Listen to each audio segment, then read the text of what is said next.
तफसीली मुलाकात हुई, मुख्तलिफ अमूर पे डिस्कशन हुई। जो सबसे अहम नोवियत का मामला था वो सुप्रीम कोर्ट ऑफ पाकिस्तान में हमारे जेर समात मुकदमात पे फाजिल चीफ जस्टिस ऑफ पाकिस्तान के जो कमेंट्स हैं या जो उन्होंने अपनी राय का इजहार किया है, इस हवाले से पाकिस्तान तहरीक इंसाफ ये समझती हैं कि फाजिल चीफ जस्टिस ऑफ पाकिस्तान का PTI के वकला के साथ और मुकदमात में उनके जो कमेंट्स हैं वो सेहतमंद नहीं है और इंसाफ के मुताबिक नहीं है, क्योंकि हमें महसूस होता है कि हमारे वकला के साथ तवीन अमेज रवैया बरता जा रहा है और जो 1200 के लगभग नॉमिनेशन पेपर PTI के रिजेक्ट हुए वो सुप्रीम कोर्ट को नज़र नहीं आ रही है और सवाल ये कर रही है कि लेवल प्लेइंग फील्ड तो किया जा रहा है। मुल्क भर में अगवा हो रहे हैं लोग, तजवीज़ कुनिंदा अगवा हो रहे हैं और फाजिल चीफ जस्टिस साहब जो हैं वो समझ रहे हैं अपने तय के गोया मुल्क में अमन की आश्ती है। पहली दफ़ा पाकिस्तान तहरीक इंसाफ बाज़ाब्ता तौर पे चीफ जस्टिस ऑफ पाकिस्तान के इस कंडक्ट को इंतहाई नामुनासिब समझती हैं और पाकिस्तान तहरीक इंसाफ ये वाज़ेह करना चाहती है कि अगर हमें कोई इंसाफ नहीं दे सकता है तो बेहतर ये ज़रूर होगा कि हमारी तौहीन न की जाए, हमारा मजाक न उड़ाया जाए, हमारे मवाज़ने न कराए जाए। जिस तरह के कल की प्रोसीडिंग में बताया गया कि फलां सहाफ़ी आपके दौर में अगवा हुआ था, सुप्रीम कोर्ट को ये इल्म है कि हर दौर में अगवा लोग हुए हैं, हज़ारों लोग जो है अगवा हो चुके हैं। कौन करता है? और सुप्रीम कोर्ट जो है आवाम के अपने इस हक को तहफ़्फ़ुज़ देने में बुरी तरह नाकाम रही है। फाजिल चीफ जस्टिस ऑफ पाकिस्तान जो हैं उन्होंने PTI ये समझती है कि शायद हमारे दौर में उनके खिलाफ दायर की गई जो रेफरेंस था और जिसके हवाले से हमने रिग्रेटल का इज़हार भी किया था, लेकिन शायद चीफ जस्टिस ऑफ पाकिस्तान अपने दिल से इस बुग़्ज़ को निकाल नहीं सके हैं और इस वजह से जो है उनके कमेंट्स और PTI के केसेस ख़ुसूसन नवाज शरीफ की डिस्क्वालिफिकेशन को ख़त्म करने के लिए जल्दी से 7 रुकनी बेंच बनाया गया, लेकिन खान के डिस्क्वालिफिकेशन को ख़त्म करने के लिए अभी तक कोई बेंच नहीं बनाया गया। इंसाफ का तकाजा था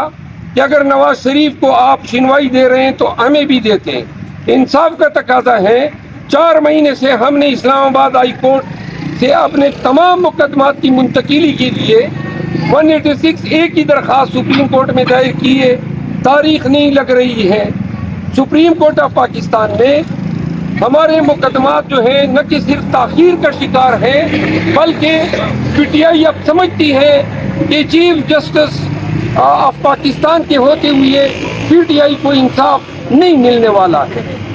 और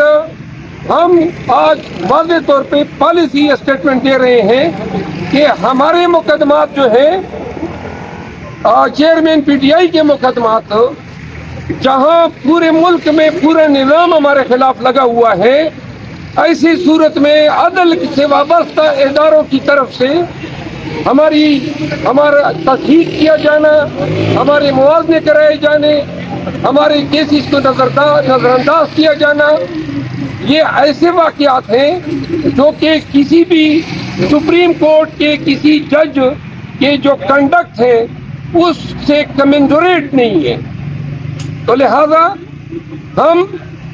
पाकिस्तान तहरीक इंसाफ जो है अपने वकला, अपने लीडर, इनके हवाले से दिए गए तमाम कलमात की शदीद मज़म्मत करती है और हम वाज़ेह कर देना चाहते हैं कि अब हमारी तस्दीक न उड़ाएं, बाज आ जाएं इससे। आप हमें इंसाफ नहीं दे सकते, कोई हक नहीं आपको कि आप हमें निशाने सितम बनाएं, आप हमारी तस्दीक करें। आपने PTI اور خان صاحب نے اس پہ بھی اپنی ناراضگی کا اظہار کیا، اور یہ ہم بطور وکیل یہ بھی سمجھتے ہیں سپریم کورٹ کو نظر آنا چاہیے کہ جن آروز کے رکھنے کے لیے ہائی کورٹ کے آرڈر کے خلاف آپ نے عمیر نیازی صاحب کو جو کنٹمپٹ کا نوٹس بھیجا، ان آروز کا کنڈکٹ آپ نے دیکھا۔ حق تو یہ بنتا ہے کہ ان آروز جن پہ اعتماد کیا chief justice supreme court of Pakistan نے، ان کو کٹہرے میں کھڑا کرتے کہ میں نے تو آپ پہ اعتماد کیا، یہ آپ نے کیا کیا؟ بجائے اس کے کہ اس کی باس پرس ہوتی، بجائے اس کے کہ الیکشن کمیشن سے باس پرس ہوتی، آئی جی سے باس پرس ہوتی، لوگوں کے گھروں میں گھس رہے ہیں، لوگوں کے خواتین کے کپڑے اتار رہے ہیں، تجویز کنندہ اور تعین کنندہ اغوا ہو رہے ہیں، آئے دن ہمارے امیدوار آج بھی اٹھائے گئے، کل بھی اٹھائے گئے، اور وہ کہہ رہے ہیں کہ لیول پلینگ فیلڈ ہے۔ اگر انصاف کے ادارے اتنے اندھے ہو چکے ہیں اور اتنے ان کو ناانصافی، ظلم، جبر ملک میں نظر نہیں آ رہا ہے، تو پھر بہتر ہے کہ ایسے مقدمات ان بینچز کے سپرد کیے جائیں جن سے عوام کو انصاف کی توقع ہو۔ اور دوسری بات، پاکستان تحریک انصاف کے چیئرمین عمران خان صاحب نے ہماری اور جے یو آئی شیرانی صاحب کی شمولیت الائنس کی باقاعدہ منظوری دے دی ہے۔ ہمارے بلوچستان کے صدر ڈاکٹر منیر اور ہمارے جنرل سیکرٹری سالار خان کاکڑ، 2 رکنی کمیٹی جو ہے وہ ان کے ساتھ اس کا باقاعدہ اعلان پریس کانفرنس میں کریں گے، اور جتنے بھی چیٹ ایڈجسٹمنٹ ہے، باقی تفصیل جو ہے بعد میں وہ خود پروناؤنس کریں گے۔ تیسری بات یہ ہے کہ خان صاحب نے ہدایت کی ہے کہ سپریم کورٹ میں جو ہمارے مقدمات ہیں ان کی پیروی کے لیے اور نئے جو مقدمات جو دائر کرنے ہیں وہ پٹیشن جلد از جلد دائر ہونے چاہیے۔ بقایا تفصیل آج chairman P T I barrister گور اور ہم سب ایک پریس کانفرنس میں آج کریں گے جو 5 بجے جو ہے شیڈول ہے۔ آپ سب کا بہت شکریہ۔